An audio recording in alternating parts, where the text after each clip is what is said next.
Hello बच्चों, आज हम पढ़ेंगे फोर्स बिटवीन मल्टीपल चार्जेस। इससे पहले हम पढ़ चुके हैं कूलम्ब्स लॉ में फोर्स बिटवीन टू चार्जेस। अभी हम पढ़ेंगे कि अगर कई चार्जेस हो तो उनके बीच में फोर्स किस तरीके से निकाल सकते हैं। तो ये बड़ा आसान है, ठीक है। बोर्ड एग्जाम में कूलम्ब्स लॉ पर बेस्ड मेनली न्यूमेरिकल प्रॉब्लम्स ही आती है, जो कि क्या होती है, फोर्स बिटवीन मल्टीपल चार्जेस, यानी कई सारे चार्जेस दिए होंगे और फोर्स पूछा जाएगा। तो कंपटीशन एग्जाम में भी बहुत अच्छी प्रॉब्लम्स बनी है इससे पहले, और बोर्ड एग्जाम में भी इस पर कई साल न्यूमेरिकल आए हुए हैं। तो चलिए इसे गौर करते हैं। Consider four charges Q1, Q2, Q3 and Q4. We have to find the force. We have to find the force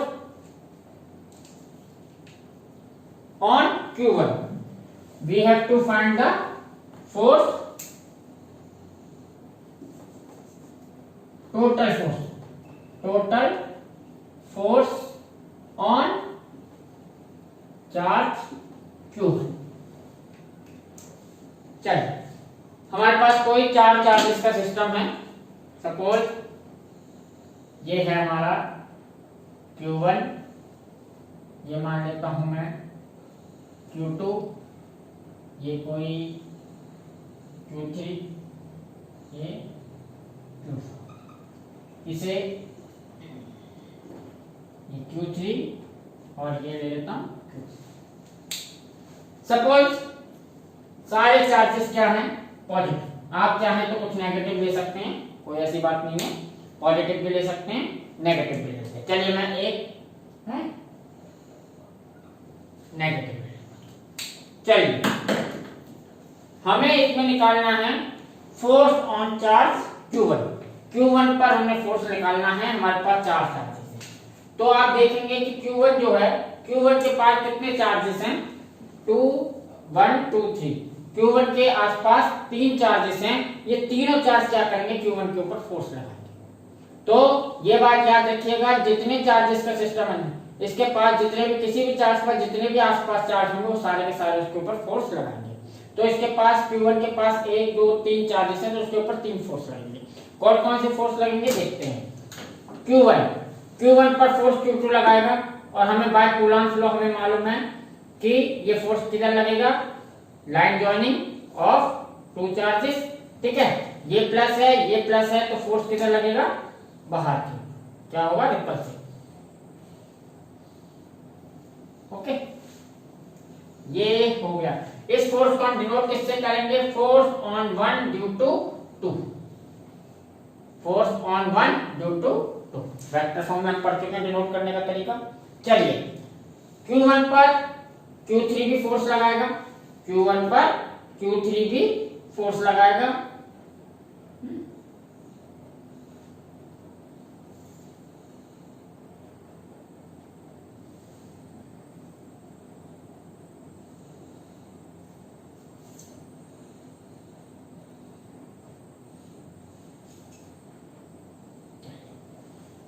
Q3 कैसा है, नेगेटिव। Q1 कैसा है, पॉजिटिव। तो Q3 किधर फोर्स लगाएगा, Q1 पर। ये नेगेटिव है, ये पॉजिटिव है, तो ये क्या करेगा, अट्रैक्ट करेगा। Q3 क्या करेगा, Q1 को अट्रैक्ट करेगा। इट मींस इस पर फोर्स किधर लगेगा, ये फोर्स किधर लगेगा, नीचे। इस फोर्स को हम डिनोट कर सकते हैं force on one due to 3। तो F13 से इसको डिनोट कर सकते हैं। Q1 पर Q4 भी फोर्स लगाएगा। ये फोर्स कैसा होगा, रिपल्सिव। दोनों कैसे हैं, पॉजिटिव पॉजिटिव। तो ये फोर्स किधर लगेगा, इनके लाइन जॉइनिंग के अलोंग आउटसाइड, क्योंकि रिपल्सिव। ये क्या है, इस फोर्स को हम डिनोट करेंगे force on one due to force. इस तरीके से Q1 पर तीन फोर्सेस आ गए, F12, F13 और F14, ठीक है। अब इन तीन फोर्सेस का वेक्टर सम, वैसे तो ये एक्सपेरिमेंटल है कि ये देखा गया है बाय प्रिंसिपल ऑफ सुपरपोजिशन कि force on Q1 due to Q1 is unaffected by force on Q1 due to Q3. And force on Q1 due to Q4। यानी Q1 पर Q2 की वजह से जो फोर्स लगता है वो अनइफेक्टेड रहता है, किसकी वजह से? Q3 के फोर्स से या Q4 के फोर्स से। यानी इसके ऊपर कोई दूसरा फोर्स चार्ज भी फोर्स लगा रहा होगा, उस फोर्स से पहला फोर्स इफेक्टेड नहीं होगा। यह है प्रिंसिपल ऑफ सुपरपोजिशन। तो प्रिंसिपल ऑफ सुपरपोजिशन से क्या है? The vector sum of the all the forces gives the total force on that charge. इसको मैं लिख देता हूं, इस बात को, इसको हम मल्टीपल चार्ज को ये भी कहते हैं सुपर प्रिंसिपल ऑफ सुपरपोजिशन।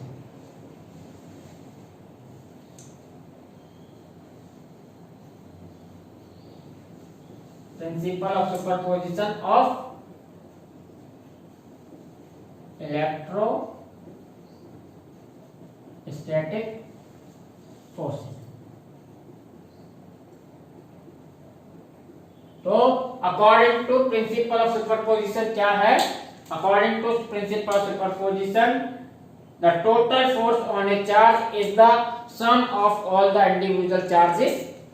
ठीक है, यानी total force on Q1 is the sum of all the individual forces on Q1 gives the total charge।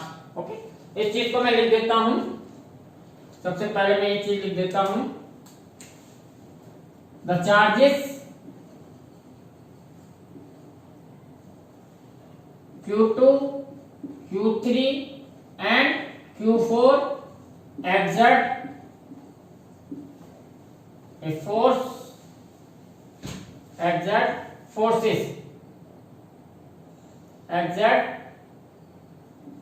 F12, F13 and F14 forces on Q1 respectively।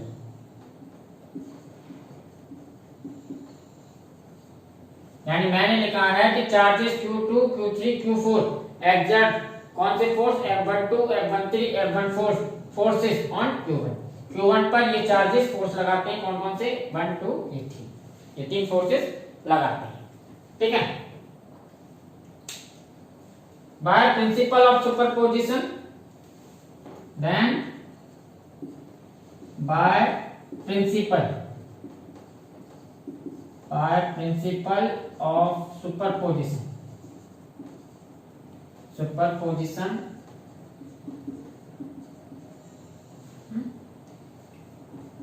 the vector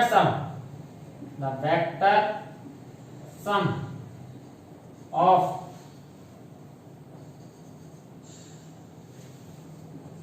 all the individual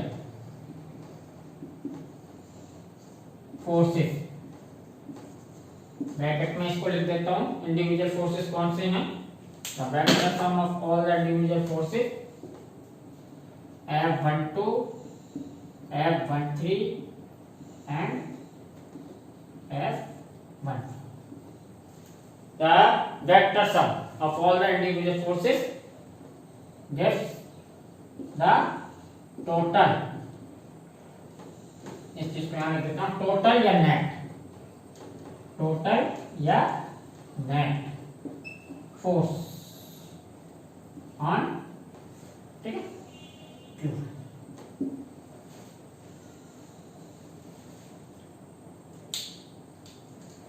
समझ गए आप? Principal of superposition. इन सारे vector जितने भी forces पर लग रहे हैं, उन सारे फोर्सेस का वेक्टर सम हमें क्या दे देगा? उस चार्ज के ऊपर नेट फोर्स या टोटल फोर्स। मान लीजिए हमारा टोटल फोर्स है, टोटल या नेट फोर्स Q1 पर बात हो रही है, तो इसको मैं मान लेता हूं F।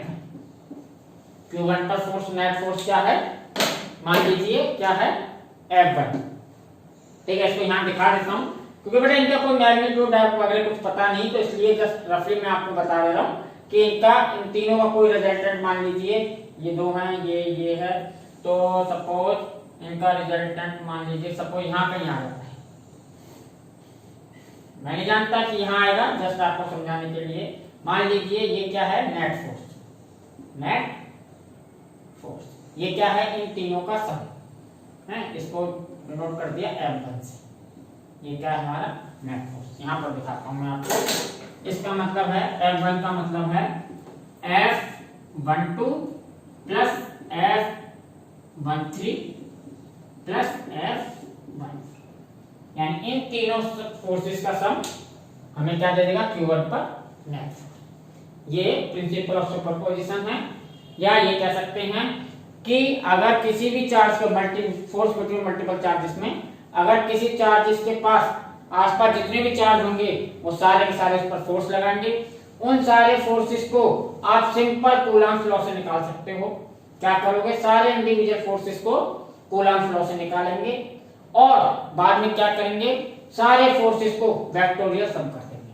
बाद में क्या कर देंगे, वेक्टोरियल सम, जो वेक्टोरियल सम का रिजल्टेंट आएगा उसे को हम क्या कहते हैं, टोटल फोर्स या नेट। ठीक है, तो हम इसे ऐसे कर सकते हैं, ये क्या हो गया, नेट। अगर इसी तरीके से मैं ये कहता कि बात आती सिमिलरली फोर्स, टोटल फोर्स, आप फोर्स से कंफ्यूज होते हैं, टोटल फोर्स की बात करें, टोटल या नेट फोर्स ऑन Q2। अगर टोटल या नेट फोर्स Q2 की बात है कि Q2 पर टोटल फोर्स कितना लगेगा। देखिए बेटा, अभी हमने बात की थी Q1 पर, Q1 के पास कितने चार्ज थे आसपास, 3 चार्ज, तो तीनों ने लगाया। अब अगर Q2 को देखते हैं तो अब Q1 के फोर्स को भूल जाइए, अब Q2 को देखिए, Q2 के पास कितने चार्ज हैं, 3 चार्ज, Q1, Q4 और Q3, तो इसके ऊपर भी 3 फोर्स लगेंगे। वो फोर्स कैसे कैसे लगेंगे, देखिए वो फोर्स लगेंगे Q2 पर, Q3 किधर फोर्स लगाएगा, Q2 नेगेटिव है, Q3 नेगेटिव है, Q2 पॉजिटिव है, तो Q3 Q2 को अट्रैक्ट करेगा, तो फोर्स किधर लगाएगा, नीचे। और इस फोर्स को किससे डिनोट करोगे बेटा, फोर्स ऑन 2 ड्यू टू 3, तो F23 से। ठीक है, इसी तरीके से Q2 पर Q1 भी फोर्स लगाएगा, और वो हमेशा लाइन जॉइनिंग लगता है, दोनों पॉजिटिव हैं, तो फोर्स किधर लगेगा, बाहर की ओर। ये फोर्स क्या है, फोर्स ऑन 2 ड्यू टू 1। इसी तरीके से Q4 भी फोर्स लगाएगा, Q4 किधर फोर्स लगाएगा, ये प्लस है और वो भी प्लस है, तो क्या करेगा, बाहर की। ये फोर्स हो गया हमारा QF, कितना हो गया, F24, force on 2 due to 4। अब इन तीन का वेक्टोरियल सम, इन तीन का क्या कर दिया जाए, वेक्टोरियल सम, तो हमें क्या मिल जाएगा, रिजल्टेंट फोर्स। मान लीजिए यहाँ कहीं पर इन तीनों का, ये मान लीजिए ये कोई नेट आ रहा है, इसे हम, ये क्या है हमारा टोटल नेट, ये क्या है हमारा नेट फोर्स, नेट फोर्स किस पर, Q2।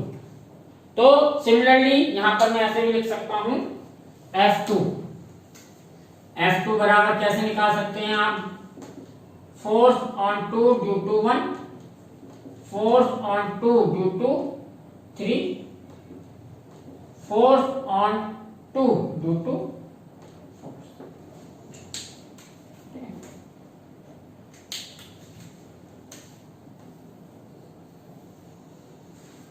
इस तरीके से आप यहाँ पे Q3 पर भी निकाल सकते हैं, Q4 पर भी पूछा जाएगा। ऐसा नहीं कि एग्जाम में है ना सब पर पूछ लिया जाएगा, प्रॉब्लम बनाई जाएगी तो छोटी बनाई जाएगी। ऐसा नहीं कि आप इतने सारे फोर्सेस सब पर पूछ लेंगे तो प्रॉब्लम बड़ी हो जाएगी, काफी टाइम लग जाएगा। तो जब भी पूछा जाता है अक्सर हमेशा एक ही किसी चार्ज पर पूछा जाता है, स्पेशली वो स्पेसिफाई कर देंगे। जैसे मैंने यहाँ कहा कि Q1 पर निकालना है तो Q1 के आसपास जितने चार्ज होंगे देखेंगे, बाकी पर फोर्स क्या लगना होगा उसको कंसीडर नहीं करेंगे, सोचेंगे नहीं। इसी तरीके Q2 पर पूछते तो इस तरीके से निकाल सकते। सिंपल वे ये है कि इंडिविजुअल फोर्स कूलम्ब लॉ से निकालेंगे, फिर सारे फोर्सेस का हम क्या कर देंगे वेक्टर से। ठीक है, यही principal of superposition of electrostatic force है। यानी कि प्रिंसिपल सुपरपोजिशन का मतलब है कि इनके ऊपर लगने वाले इंडिविजुअल फोर्स दूसरे फोर्सेस की वजह से अनइफेक्टेड होते हैं। इसलिए इन सब का क्या होता है, जब इन पर नेट फोर्स की बात आती है तो सबको क्या कर देते हैं वेक्टर सम, सारे फोर्सेस का वेक्टर सम कर देते हैं, हमें टोटल चार्ज मिल जाता है। ये बड़े आसान है। इस तरीके से अगर F3 निकालनी हो, लिख देता हूँ, 1 मिनट लगेगा मुझे। अगर मुझे F3 यानी फोर्स ऑन 3 निकालना होता है, Q3 पर लगने वाला फोर्स, तो कैसे निकालना, force on 3 due to 1, force on 3 due to 2 और फोर्स ऑन 3 ड्यू टू 4। ठीक है, इस तरीके सिंपल। ठीक है, इस तरीके से आपके फोर्सेस कितने भी हो सकते हैं, 4, 5, 10, 20 कितने फोर्सेस हो सकते हैं। मेनली प्रॉब्लम आएगी तो 3 या 4 फोर्सेस पे आएगी। अगर 3 या 4 से ज्यादा फोर्सेस हैं तो आप गौर कीजिएगा, सिमेट्रिकल प्रॉब्लम होगी, ज्यादातर फोर्स आपस में कैंसिल हो रहे होंगे। ऐसा नहीं कि वो 10 फोर्सेस के लिए आपको कैलकुलेशन करनी होगी, उन्हें फिजिक्स की प्रॉब्लम बनानी है, मैथ की प्रॉब्लम नहीं बनानी। तो याद रखिएगा कि अगर ज्यादा चार्जेस हो तो सीधा आपका दिमाग इस चीज पे स्ट्राइक करना चाहिए कि ज्यादातर फोर्स कैंसिल हो रहे होंगे, नहीं तो 10 फोर्सेस को हम निकालते रहे तो काफी टाइम वेस्ट हो गया। चलिए, अब मैं आपको इसी पर बेस्ड एक प्रॉब्लम बताने जा रहा हूं। मैं कराऊंगा एक्सरसाइज 1.6 और एग्जांपल 1.6 एंड एग्जांपल 1.7। ये सारी तीनों प्रॉब्लम्स किसकी हैं, फोर्स बिटवीन मल्टीपल चार्जेस। तो सबसे पहले आप देखते हैं एक्सरसाइज 1.6, पढ़ लीजिए पर।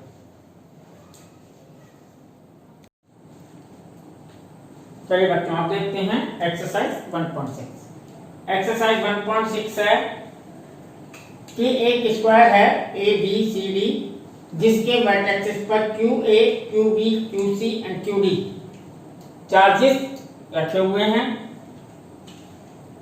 इस स्क्वायर के सेंटर पर, इस स्क्वायर के सेंटर पर एक और चार्ज रखा हुआ है।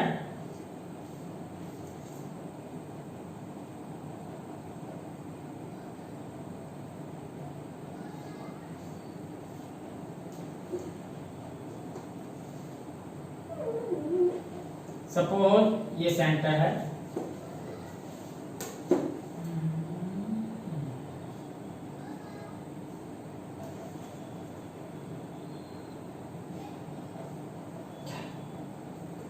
ये O सेंटर है इस स्क्वायर का। इस पर 1 माइक्रोकूलम चार्ज रखा है, 1 microcoulomb. We have to find the total force on 1 microcoulomb due to charges QA, QB, QC and QD। चलिए इसे देखते हैं, अच्छी प्रॉब्लम है ये। तो सबसे पहले हम ये देखते हैं कि O पर कौन सा फोर्स लगाएगा, QA फोर्स लगाएगा, QB, QC और QD। यानी O पर 4 चार्जेस फोर्स लगाएंगे। इसका मतलब यह है कि O पर 4 फोर्सेस लगेंगे। सबसे पहले हम क्या करते हैं, 4 फोर्सेस को निकालते हैं। तो पहले बात आती है फोर्स ऑन, सबसे पहले बात आती है force on O due to A। इसको हम डिनोट कर देते हैं FOA से, force on O due to A से। तो FOA निकालना है तो बाय कूलम्ब लॉ से हम निकालेंगे। FOA बराबर होता है 1/4 पाई एप्सिलॉन नॉट।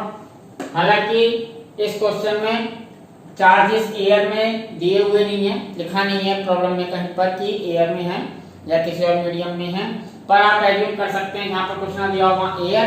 अदरवाइज इस प्रॉब्लम में किसी भी मीडियम में हो कोई भी चेंजेस नहीं आएगा, जो नहीं आएगा वो एंड होगा। 1/4 pi epsilon not QO into QA upon distance कितना, इन दो चार्जेस की बात हो रही है तो ये डिस्टेंस कौन सा है, AO का स्क्वायर। चलिए तो सबसे पहले तो हम AO निकालते हैं कि AO कितना आएगा। तो in triangle ADC AC square बराबर AD square plus BC square.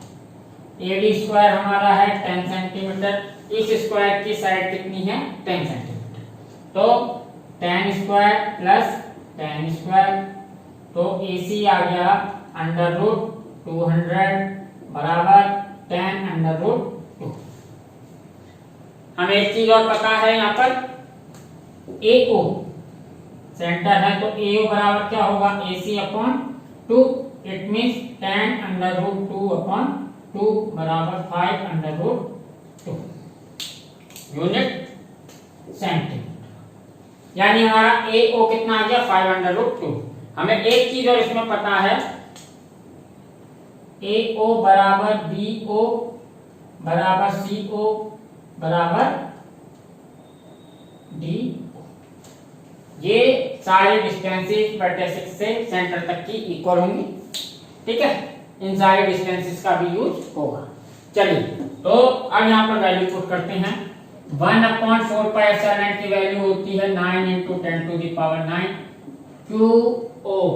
QO है 1 × 10⁻⁶ माइक्रोकूलम है, तो 10⁻⁶।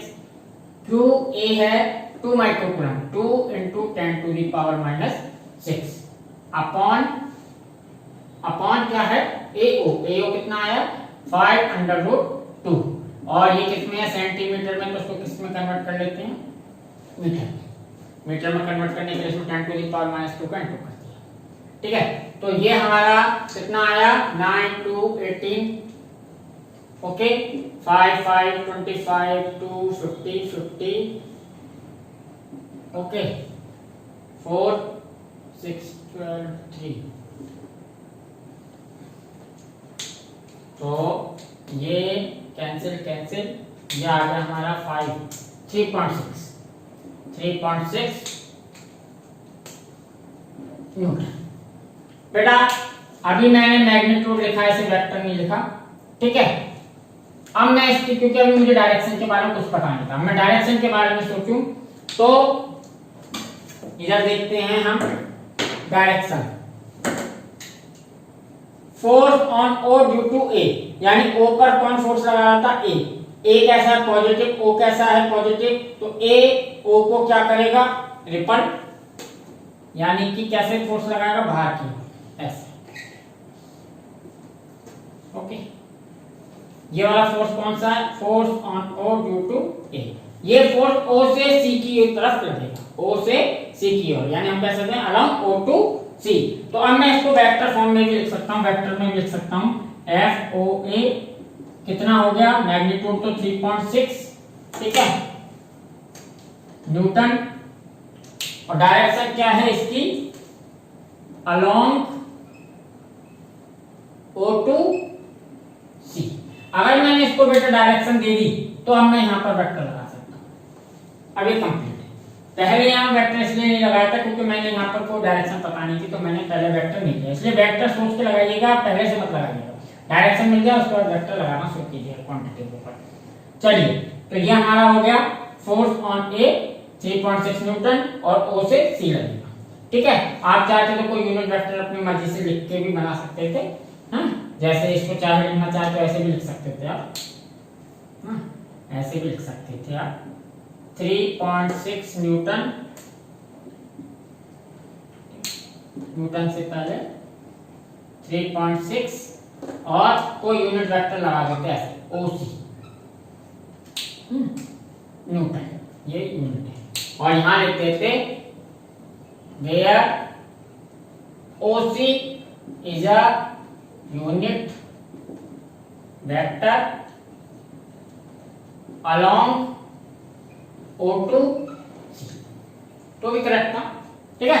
तो आपकी मर्जी है, जैसे आप करना चाहें आप ऐसे डायरेक्शन भी लिख दें, हमें मेनली क्या है बस डायरेक्शन स्पेसिफाई करनी है जिसे समझ सकें। अब बात आती है, इसको और लिख देते हैं, इसको इक्वेशन 1 करके छोड़ देते हैं।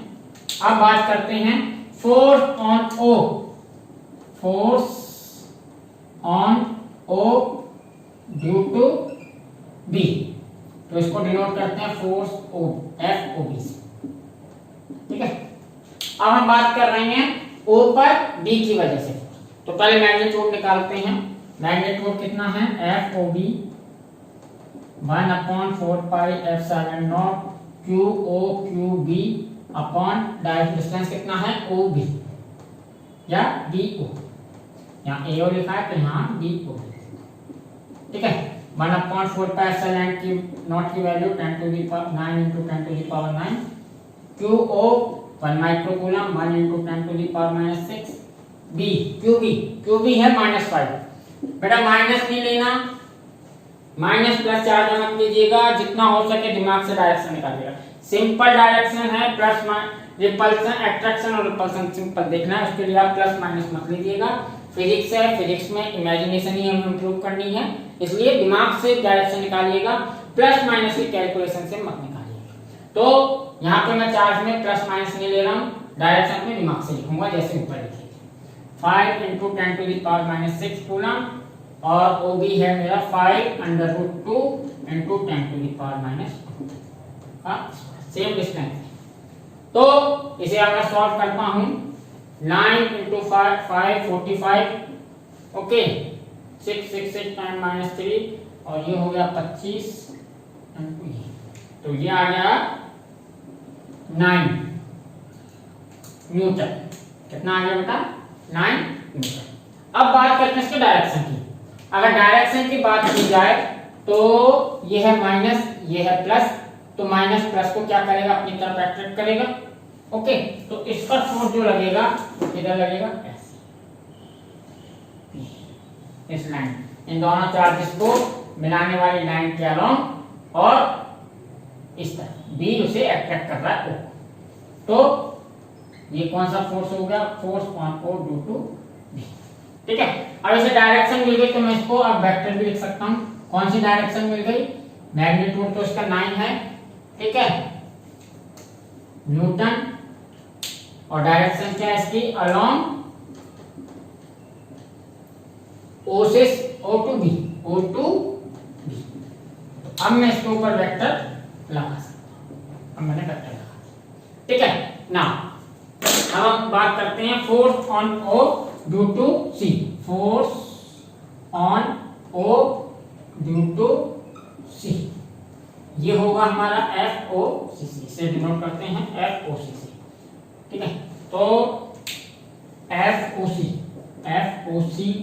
बराबर 1/4 पाई F7 QOQC upon CO, CO 9 into 10 to the power 9, इसकी वैल्यू QO है 1 into 10 to the power -6, QC है 2 माइक्रोकूलम, तो 2 into 10 to the power -6 upon 5/2 into 10 to the power -2। देखो बेटा ये पेयर सेम है, ये 2 माइक्रोकूलम था, ये 1 माइक्रोकूलम था, ऐसे ही ये 2 माइक्रोकूलम है, ये 1 माइक्रोकूलम, ये दोनों पेयर एक जैसे हैं, या ये कह सकते हैं ये कैलकुलेशन और ये कैलकुलेशन सेम है। तो इसका मैग्नीट्यूड तो इतना ही आएगा जितना ही 3.6 न्यूटन, ओके। अगर इसकी डायरेक्शन की बात आए तो डायरेक्शन के लिए FOC को डायरेक्शन देनी है, तो 3.6 न्यूटन, ओके। और ये डायरेक्शन इसकी होगी, डायरेक्शन देखें तो कहाँ गए, OC की बात करें तो ये प्लस है, ये भी प्लस है, दोनों पॉजिटिव हैं, तो C क्या करेगा, O को रिपल, C क्या करेगा, O को रिपल, तो इसकी डायरेक्शन हुई बाहर। ये हमारा था force on O due to C, ठीक है। यहां लिख देता हूं मैं along O to A, along O to A, okay. अब इसको वेक्टर भी लगा सकता हूं क्योंकि ये क्या बन गया वेक्टर, ओके बेटा। इस तरीके से हमारा FOC निकल गया। अगर हमें FOD निकालना है, FOD, चलिए यहां निकालते हैं, इसे मिटाता हूं बेटा,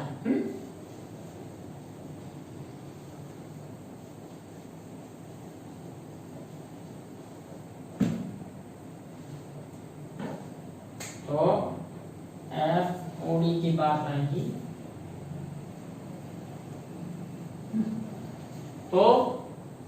force on O due to D, इसको डिनोट करते हैं एफ ओ डी से। तो मैग्नीट्यूड वाइज बात की जाए तो F बराबर 1/4 pi epsilon not Q O Q D upon D O का स्क्वायर। तो ये हो गया 9 into 10 to the power 9, Q O 1 into 10 to the power -6, Q D -5, तो माइनस तो लेना नहीं है, 5 into 10 to the power -6 upon 5 under root 2 into 10 to the power -2 का स्क्वायर। बेटा ये कैलकुलेशन और ये कैलकुलेशन कहाँ है, ये वाली सेम है, क्योंकि ये -5 और 1 था, ये भी -5 और 1 है, तो पेयर सेम है, कैलकुलेशन सेम है। तो ये कितना आएगा 9 न्यूटन। कितना आया बेटा 9 न्यूटन। अगर इसकी डायरेक्शन की बात आए तो इसको ये था FOD, तो FOD बराबर हो गया 9 न्यूटन। और इसकी डायरेक्शन की बात आएगी तो बेटा डायरेक्शन क्या, ये माइनस है प्लस है, माइनस वाला इसको अपनी तरफ खींचेगा तो ये हो जाएगा, ये कौन सा फोर्स है FOD।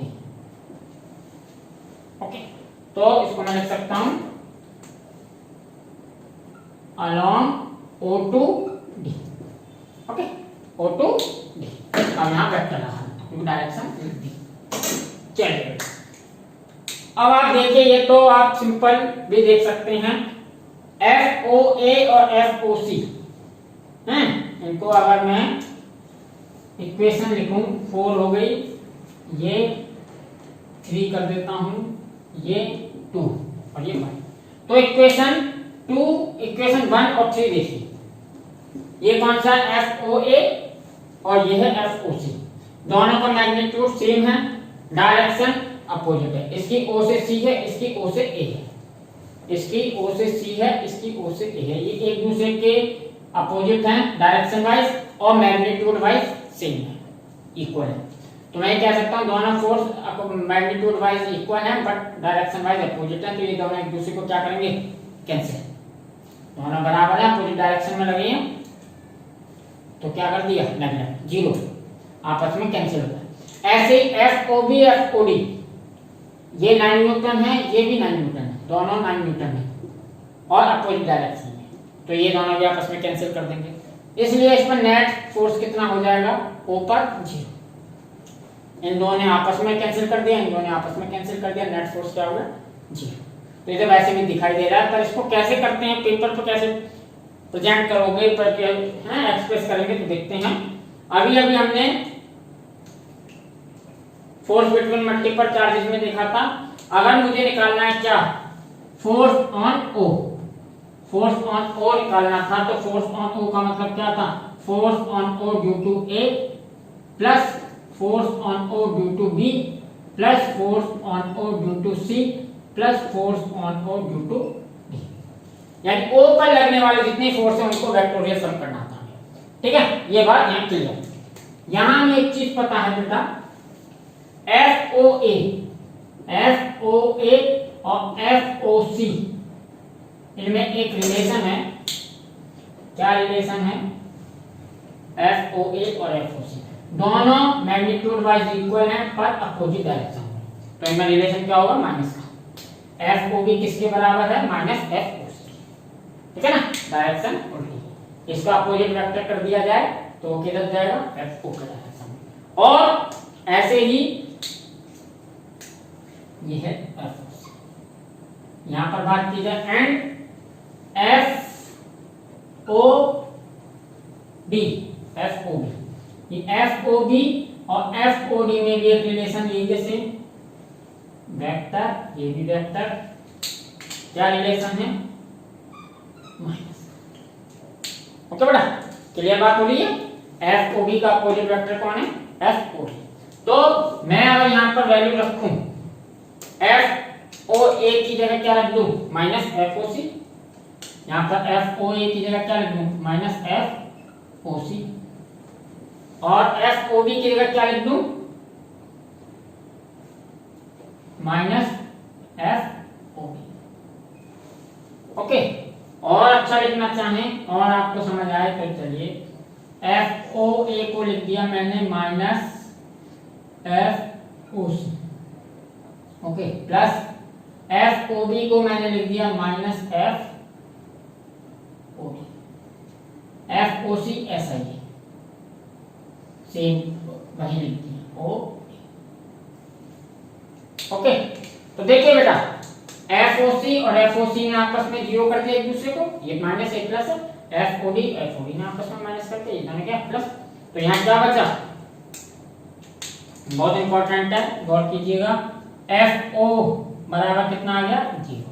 अगर ये वेक्टर है तो मैंने आपको कहा था बेटा, अगर लेफ्ट हैंड साइड वेक्टर है तो राइट हैंड साइड हमेशा वेक्टर होनी चाहिए। जीरो तो एक न्यूमेरिकल नंबर है, तो जीरो को वेक्टर फॉर्म में लिखने का एक और था, तो आपने पढ़ा था नल वेक्टर, क्लास 11th में नल वेक्टर या जीरो वेक्टर। तो ये वो जीरो वेक्टर है, जीरो वेक्टर है। वेक्टर को वेक्टर से ही इक्वलाइज कर सकते हैं, आप न्यूमेरिक नंबर लिख देते तो गलत माना जाता। तो हमेशा याद रखिएगा कि अगर इधर वेक्टर है तो इधर वेक्टर, ठीक है। कभी कभी ये गलती हो जाती है, अक्सर एनसीईआरटी में भी कई जगह मिस्टेक है ऐसी कि एफ जीरो को यहाँ जीरो लिख दिया न्यूमेरिकल नंबर, बोल्ड लेटर में नहीं लिखा, पर इसको लिखना पड़ेगा। और मैं स्पेसिफाई कर देता हूँ इसे, नल वेक्टर ये क्या होता था, नल वेक्टर और जीरो वेक्टर, यानी ए vector that magnitude is zero and have no specific direction called null vector। यानी ये ऐसा वेक्टर होता है इसका कोई डायरेक्शन नहीं होती और कोई जीरो मैग्नीट्यूड होता है, ठीक है।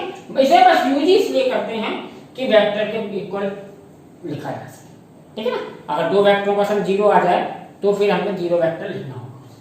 तो यहाँ पर फोर्स कितना आया, जीरो, इस पर फोर्स कितना आया, जीरो, यानी इसका नेट फोर्स या टोटल फोर्स कितना आ गया, जीरो। ओके, बड़ा सिंपल था पर बड़ा अच्छा क्वेश्चन है। इसमें एक और बहुत इंपॉर्टेंट चीज है, देखिएगा, यहाँ पर एक माइक्रोकूलम चार्ज था तो ये नेट फोर्स कितना आया, जीरो। अगर ये 2 माइक्रोकूलम होता या 5 माइक्रोकूलम होता या 10 20 कितना भी होता, ये 1 माइक्रोकूलम के तो भी नेट फोर्स क्या आता, जीरो। तब भी क्या आता, नेट फोर्स हमेशा जीरो ही आता। बस ओ के यहाँ पर क्यू की जगह मैग्नीट्यूड चेंज होता, ऐसे यहाँ दोनों मैग्नीट्यूड सेम आते, जीरो। तो ये बहुत इंपॉर्टेंट चीज है कि यहाँ पर ओ पर फोर्स अपने मैग्नीट्यूड की वजह से डिपेंड नहीं है, किस पर डिपेंड कर रहा है, ओ पर लगने वाला फोर्स उसके आसपास रखे चार्जेस के वर्ग पर डिपेंड है, उस पर कितना मैग्नीट्यूड है इस पर डिपेंड नहीं करता। इस चीज को मैं इलेक्ट्रिक फील्ड में बताऊंगा, इसके बाद आने वाला है, और यही सेम प्रॉब्लम को मैं डिस्कस करूंगा इलेक्ट्रिक फील्ड के लिए कि इस पॉइंट पर ऐसा क्या है कि कोई भी चार्ज है तो जीरो ही उसका टोटल फोर्स क्या आएगा उस पर, जीरो, ठीक है। किसी मैग्नीट्यूड का चार्ज रख दूं, इस चार्ज के ऊपर हमेशा फोर्स क्या आएगा, जीरो। तो उस समय पर ये बड़ी अच्छी प्रॉब्लम है और एग्जाम में आप इसी तरीके से कीजिएगा, स्पेसिफाई करके किस किस फोर्स की बात आ रही है। डायरेक्शन जब तक वेक्टर ना मिल जाए तब तक डायरेक्शन ना मिल जाए वेक्टर मत लगाइएगा, जब वेक्टर डायरेक्शन मिल जाए तभी वेक्टर लगाइएगा। अगर आप यहाँ वेक्टर लगा दें और यहाँ वेक्टर नहीं लिया, डायरेक्शन नहीं ली, तो गलत माना जाएगा। ओके, तो छोटी छोटी बातें हैं पर गौर करना है, मिस्टेक नहीं होगा। अब हम देखेंगे एग्जाम्पल 1.6 और 1.7।